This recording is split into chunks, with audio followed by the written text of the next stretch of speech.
Are के Sharma study centre में आप लोगों का स्वागत है। आज मैं आप लोगों के लिए क्लास 12 के जो है पार्ट तीसरा हिंदी के जो है ऑब्जेक्टिव लेकर के आया हूँ। जो चैप्टर का नाम है गांव का घर। गांव के घर के लेखक हैं ज्ञानेंद्र पति, है ना।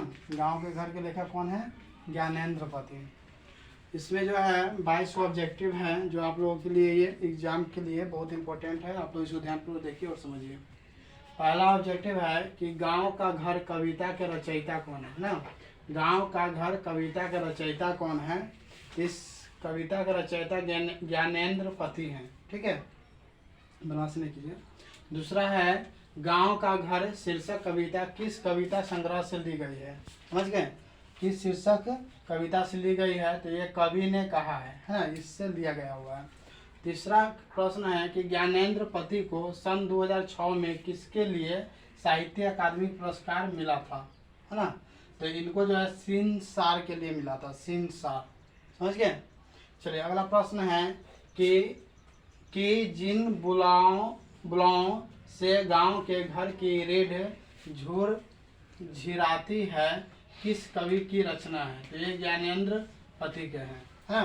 अगला प्रश्न है पांचवा, गांव का वह घर अपना गांव ही खो चुका है पंचायती राज में जैसे खो गए पंच परमेश्वर किस कवि की रचना है?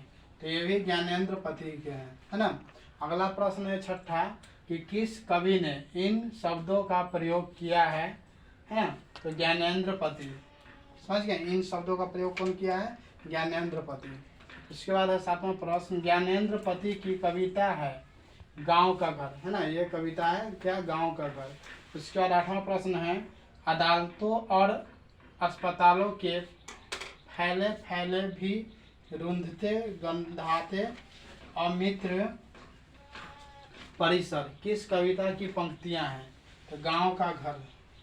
इसके बाद है नौवां प्रश्न, हौरी चैती बिरहा आल्हा गूंगे किस कविता की पंक्तियां हैं? ये गांव के घर का है। इसके बाद है 10वां प्रश्न, जबकि चकाचौंध रोशनी में मदमस्त ऑर्केस्ट्रा बज रहा है कहीं बहुत दूर किस कविता की पंक्ति है? ये गांव का घर का है। इसके बाद है 11वें प्रश्न, 10 कोस दूर शहर से आने वाला सर्कस का प्रकाश बुलावा किस कविता की पंक्ति है? तो ये गांव का घर का है। इसके बाद है 12वें प्रश्न, तो लाइट नहीं आ रहा इधर से, दिख रहा है पूरा वीडियो? चलिए ध्यान दीजिए। इसके बाद 12 में है ज्ञानेंद्र पति का जन्म कब हुआ था? ज्ञानेंद्र पति का जन्म हुआ था 1 जनवरी 1950 ईस्वी को। समझ गए? ज्ञानेंद्र पति का जन्म हुआ था 1 जनवरी 1950 के। 13वां प्रश्न है कि ज्ञानेंद्र पति का जन्म कहाँ हुआ था? तो ज्ञानेंद्र पति का जन्म हुआ था झारखंड में। समझ गए? ज्ञानेंद्र पति का जन्म कहाँ हुआ था? झारखंड में। अगला प्रश्न है 14 में, दूध डूबे अंगूठे के छापे किनके हैं? तो बूढ़े ग्वाला दादा के, है ना। उसके बाद 15 में है प्रश्न, ज्ञानेंद्र पति का काव्य नाटक है एक चक्रा नगरी। समझ गए? उसका 16 में प्रश्न है, टीवी किसके दहेज में आया था? तो बिटौवा के आया था, बिटौवा के, है ना, बिटौवा का आया था। उसका 17 में है प्रश्न, पंचायती राज में क्या खो गया है? तो पंच परमेश्वर खो गया है ना। पंचायती राज में क्या खो गया है? पंच परमेश्वर। उसका 18वें प्रश्न है, कवि के बचपन में भाल पर क्या लगा था? तो दुग्ध तिलक, है ना, दुग्ध तिलक लगा था भाल पर। उसके बाद है 19 में, ज्ञानेंद्र पति ने प्रथम बार MA किस विषय में किए? तो उत्तीर्ण किए थे, है ना। तो ज्ञानेंद्र पति ने अंग्रेजी में जो है MA उत्तीर्ण किए थे। उसके बाद है 21 में, कवि का निवास किस नगर में था? तो वाराणसी में था, है ना। इनका निवास कहाँ था? वाराणसी में। उसके बाद है 22 में, इनमें से कौन का ग्रंथ ज्ञानेंद्र पति का है? तो आँख हाथ बनाते हुए ये जो है 22 ऑब्जेक्टिव है। और इस चैप्टर के कुछ ऑब्जेक्टिव भी लिखाए थे, वो भी दिखे थे। चलिए अगला इसमें जो है कुछ ऑब्जेक्टिव लिखाए थे इस चैप्टर का समझा करके, वो आप लोग इसको देखिए और लिख लीजिएगा अपनी नोटबुक में। पहला ऑब्जेक्टिव है कि गांव का घर का लेखक कौन है ना।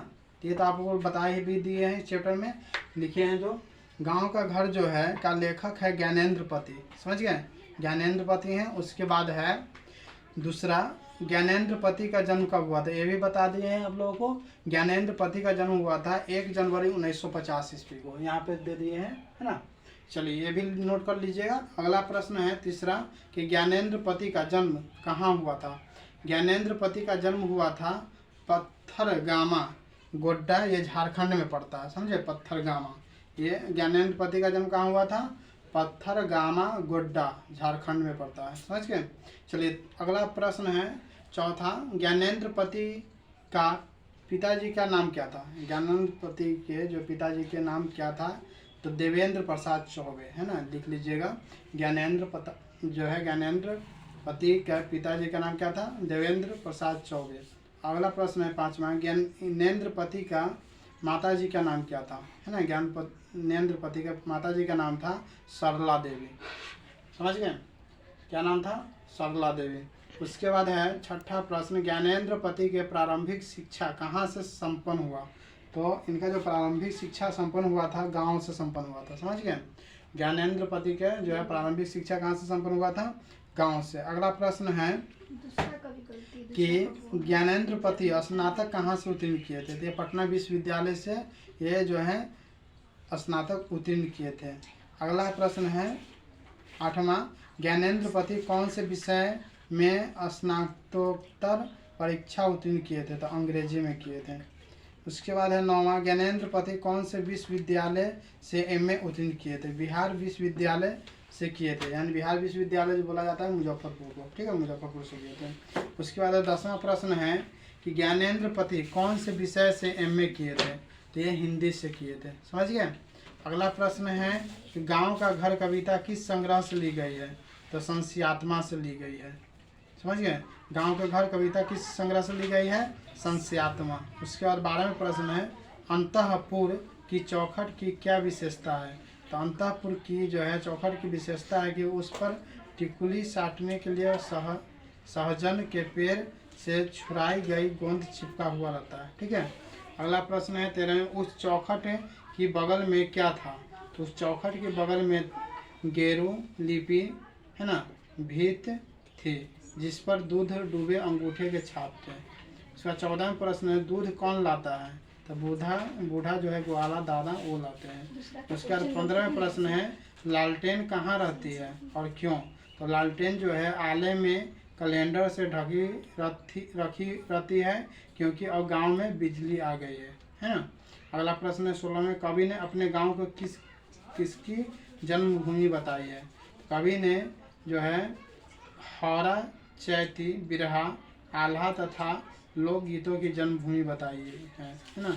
ये आप लोग इस चैप्टर के जो दूसरा का आंसर कुछ ऑब्जेक्टिव संशयात्मक है दिखाए थे वो आप लोग इसको लिख लीजिए और याद कर लीजिएगा। दूसरा क्या बोले हैं, संशयात्मक है इसका, संशयात्मक, है ना। ये चलिए आप लोग ध्यान दीजिएगा, यहाँ दूसरा जो है कुछ गलत टिक लग गया था, ठीक है। ये संशयात्मक होगा इसका, आप लोग सुधार के याद कर लीजिएगा। संशयात्मक, है ना, संशयात्मक होगा। दूसरा प्रश्न के आप लोग फिर से इसको सही कर लीजिएगा, संशयात्मक होगा, समझ गए। चलिए आप लोग इस वीडियो को जो है अपने दोस्तों को शेयर करें और हमारे चैनल आर.के. समाज स्टडी सेंटर को सब्सक्राइब करें। जय हिंद, जय भारत।